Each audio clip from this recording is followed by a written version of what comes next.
Assalamualaikum warahmatullahi wabarakatuh.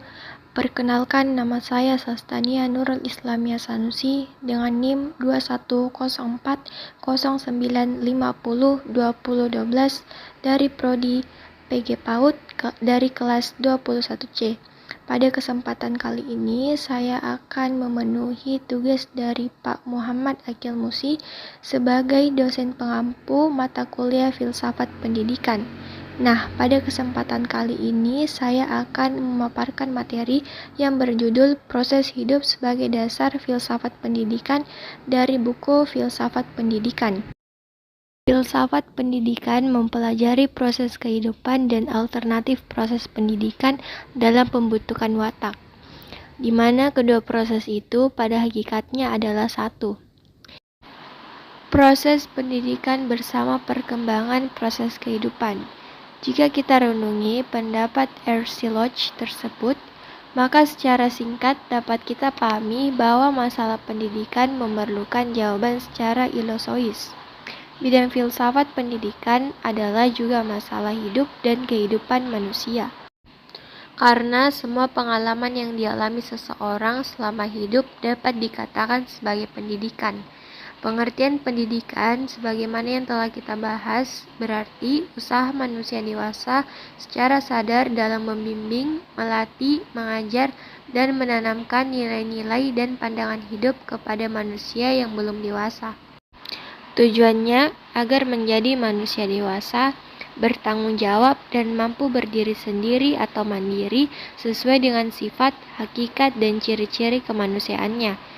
Pendidikan formal yang diperoleh di sekolah hanya merupakan bagian kecil, tapi menjadi masalah inti dan tidak bisa dilepaskan dalam kaitannya dengan proses pendidikan secara keseluruhan dalam kehidupan ini.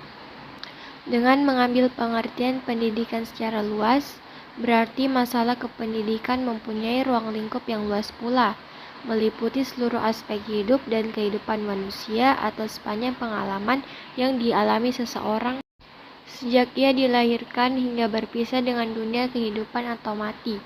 Seseorang mulai mendapatkan pendidikan sejak memperoleh pengalaman dalam lingkungannya, terutama lingkungan keluarga di mana anak dilahirkan dalam keadaan lemah tidak berdaya.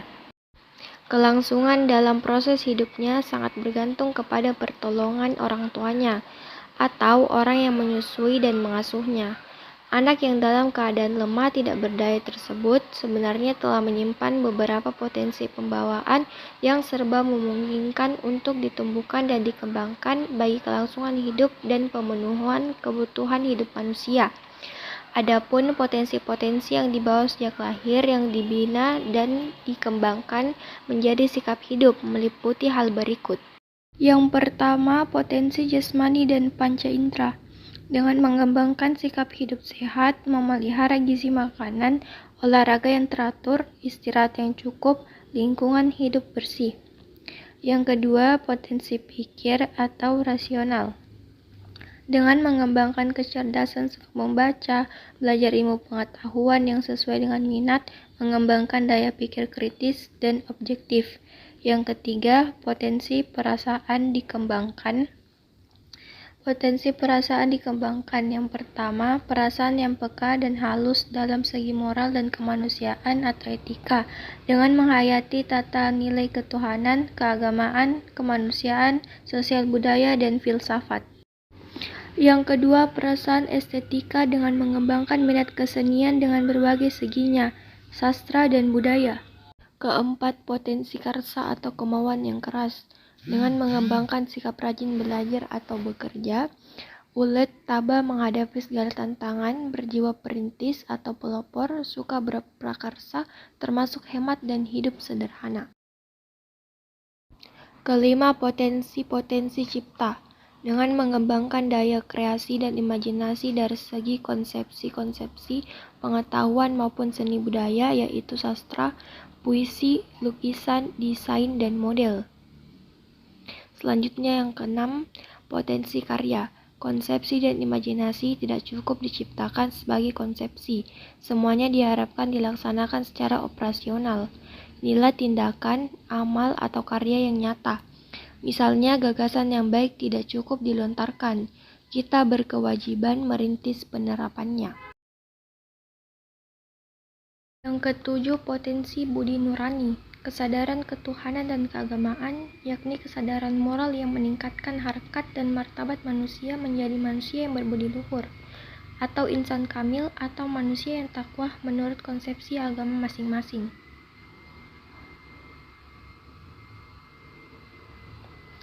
Selanjutnya, proses hidup manusia dan filsafat pendidikan. Sudah merupakan suatu kenyataan dalam proses kehidupan manusia bahwa mereka harus melaksanakan tugas-tugas hidup yang dilaksanakan dan ditunaikan dengan baik dan sempurna. Sejak zaman kehidupan mereka yang sederhana di hutan rimba dan di gua batu, atau di tempat lainnya sampai kehidupan umat abad ini. Dalam perkembangan sejarah umat manusia, maka tampillah manusia-manusia unggul yang mengadakan perenungan, pemikiran, penganalisaan terhadap problem hidup dan kehidupan dan alam semesta, yang kemudian melahirkan beberapa aliran filsafat, soisme, filsafat klasik yang kemudian memberikan pengaruh di dalam pendidikan, yang dimulai oleh filsafat klasik dipelopori oleh Socrates 470-399 sebelum Masehi dan diikuti oleh murid-muridnya yaitu Plato dan Aristoteles. Kemudian, Plato melahirkan filsafat idealisme yang berpandangan bahwa kenyataan itu terdiri atas substansi, sebagaimana gagasan-gagasan atau ide-ide atau spirit.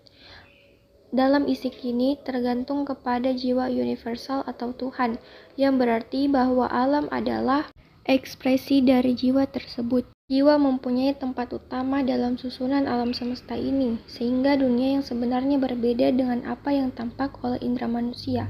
Selain itu, dunia beserta bagian-bagiannya harus dipandang sebagai mempunyai hubungan satu sama lain, sehingga keseluruhannya merupakan suatu sistem. Ini adalah suatu totalitas, suatu kesatuan yang logis dan bersifat spiritual. Sedangkan Aristoteles, yaitu murid Plato, melahirkan filsafat realisme yang berpandangan bahwa objek atau dunia luar adalah nyata, atau bahwa kenyataan itu berbeda dengan jiwa yang mengetahui objek atau dunia luar tersebut. Kenyataan tidak sepenuhnya bergantung pada jiwa yang mengetahui, tetapi merupakan hasil pertemuan dengan objeknya. Jadi, paham Aristoteles ini berpijak pada kenyataan yang berada di dunia nyata, yang kita saksikan setiap hari dalam pengalaman hidup kita, dan bukan hayalan atau bayangan belaka. Itulah tadi pemaparan materi dari saya. Kurang dan lebihnya mohon dimaafkan karena segala kesalahan datang dari diri saya sendiri dan tentunya segala kebaikan datang dari Allah Subhanahu wa Ta'ala. Semoga apa yang telah saya sampaikan dapat bermanfaat bagi kita semua, terutama untuk saya pribadi. Wassalamualaikum warahmatullahi wabarakatuh.